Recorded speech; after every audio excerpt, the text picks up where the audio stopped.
Hi there, Natalie with you today with a new process video for Pinkfresh Studio. And this time we're using the Home for the Holidays collection to create layouts that inspire for our Christmas celebrations. And what I'm going to use this time around is one of the new cut files. There's a whole number of cut files that are going to be available at the shop very soon, and they're all going to coordinate with the Home for the Holidays collection. And I chose this group of presents just because the picture that I'm going to document is actually of my kids, not my kids, my niece and nephew, sorry, in front of the Christmas tree. So you're gonna see that the grouping of the presents has this tall present at the back and smaller ones at the front. So what I'm gonna do is I'm actually gonna cut two of the same cut files that are white from white cardstock. So what I'm gonna do is I'm gonna cut the tall present from one of them. I'm just gonna carefully fussy cut it, and then I'm gonna move it so that it helps me kind of extend the design. So what I'm going to show you right now is the different ways of how I back this cut file. So first thing is I play with some of the papers. I'm going to use pretty much every single paper. So the first thing I'm going to do is I'm actually going to flip my cut file and find one of the papers, and I'm actually going to flip. I'm going to get like the B side. It will be the side that I wanted to be on the I'm going to choose the side that I want to be at the front, sorry, and I'm going to flip the paper so I get the B side. I'm going to flip the cut file and go with a pencil around the outline just so that I mark the area of the cut file that I want to cover with this paper. Once you're going to see that I'm carefully going with my pencil outside of the line of the area that I want to cover, in this case, or back with the paper, and then I'm gonna go ahead and fussy cut it with my pair of scissors. Just carefully cut it. I'm still gonna have to trim after because it's not gonna be exact, so I'm just gonna carefully cut around the area that I want to cover, and I'm gonna set it aside.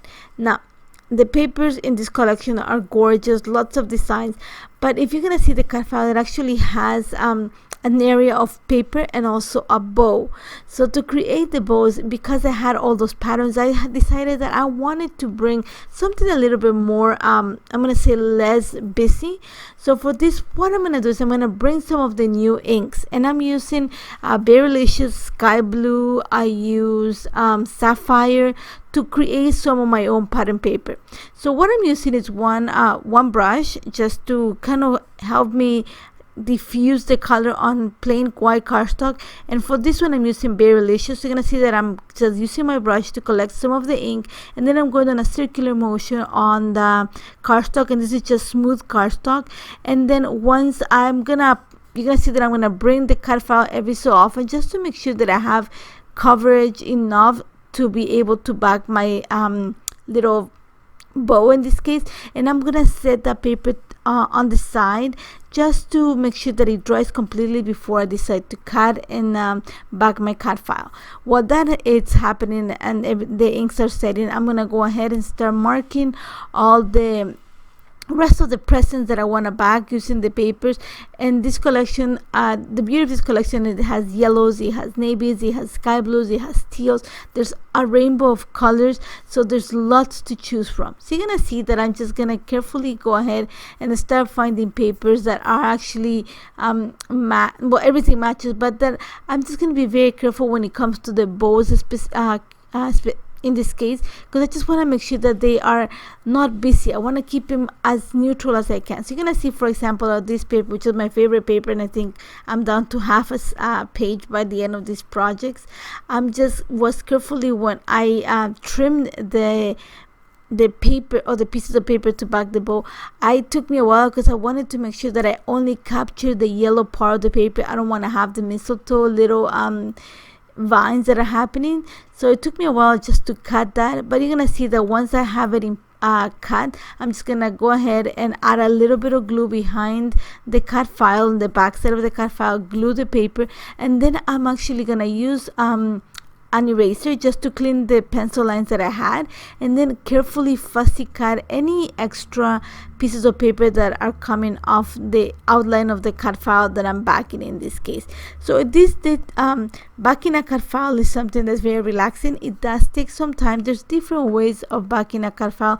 This is one of them. Just like I said, like by drawing the design. A lot of people, not the people, designers work that way, and it's an easy way because you kind of get a better idea of what you're backing. So it's only a little bit of fussy cutting at the end just to kind of trim the edges. But there's also other ways of backing a card file. I'm going to show you.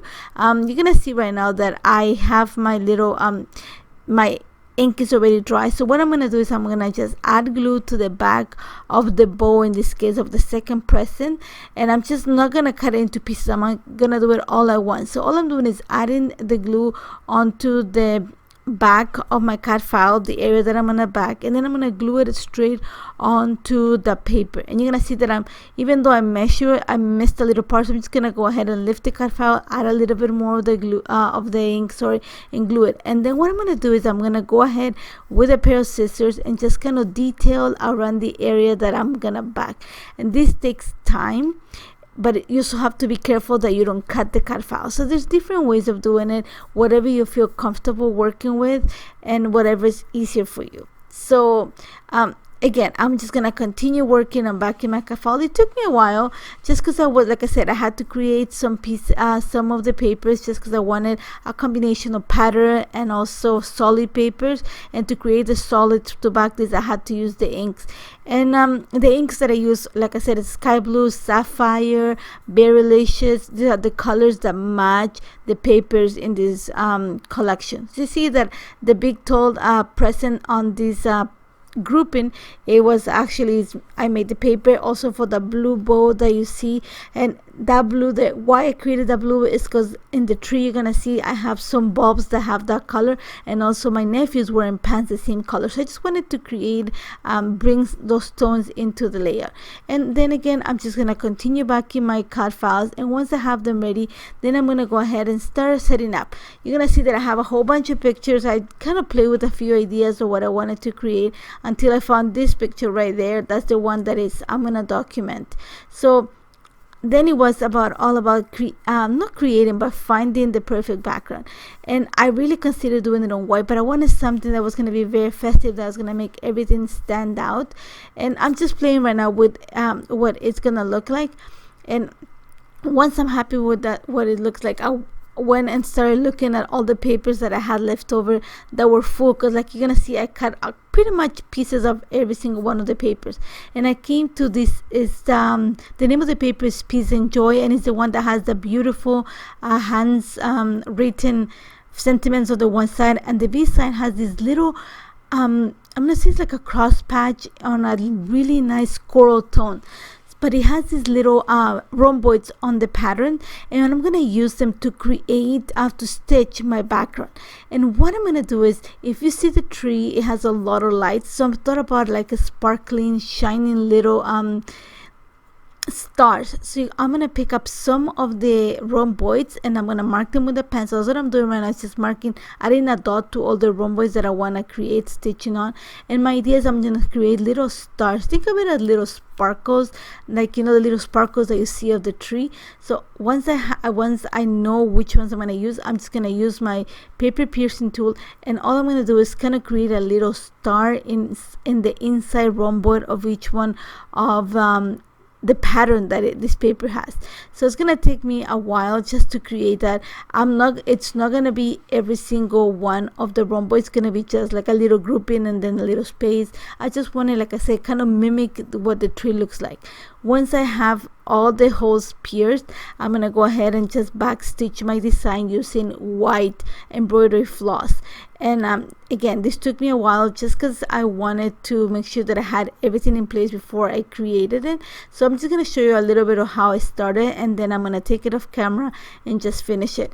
But I really love how this turned out. It just brought that little extra to the background. It just brought the idea of the lights twinkling from the tree onto the background. So you're gonna see, once I'm show you 2 or 3, I'm gonna take it off camera, finish it, and then when I come back, I'm just gonna set the layout, because everything pretty much is all done. So you're gonna see right now that one of the things I'm gonna work with is once I set my layout is dimension.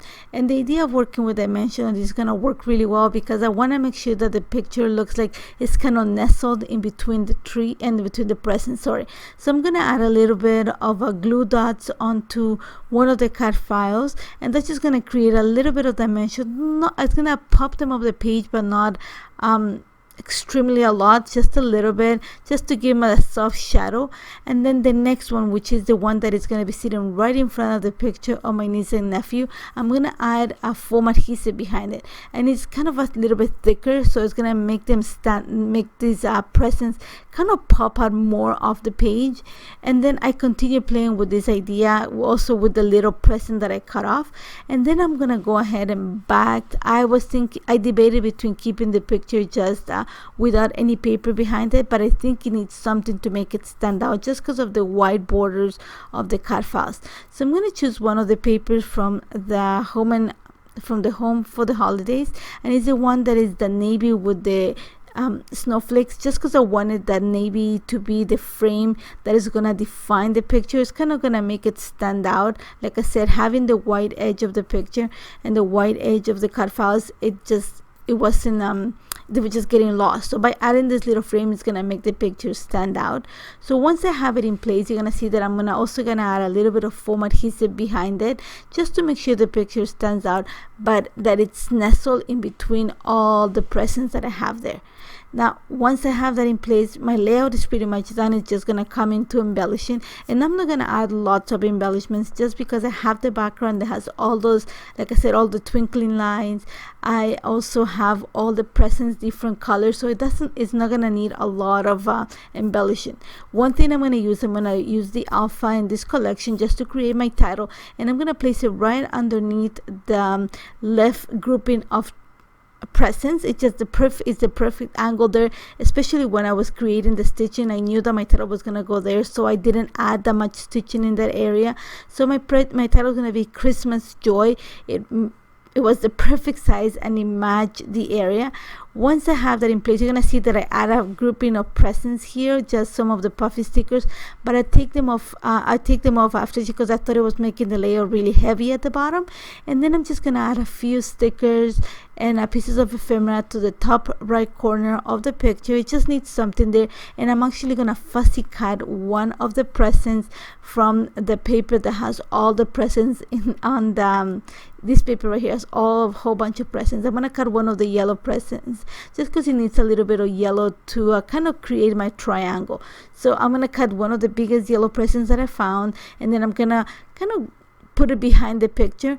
After that, all I did is I added a few you're gonna see that I'm gonna bring the enamel dots and just kind of add a little groupings of enamel dots around my layout. What you're not gonna see in the camera right now is that I added a little bit of a few more of the enamel dots to the top left present, and I added a little sentiment, and then I'm just gonna add 2 lines of journal right underneath the yellow present.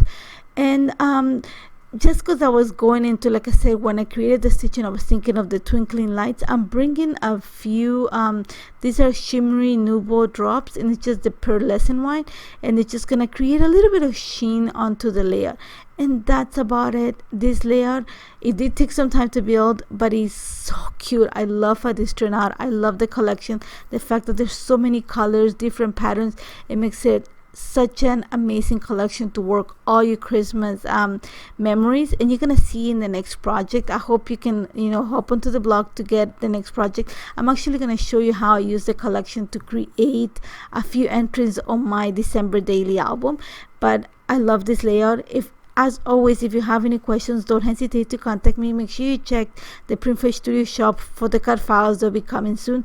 Thank you so much for joining me today. Take care, guys.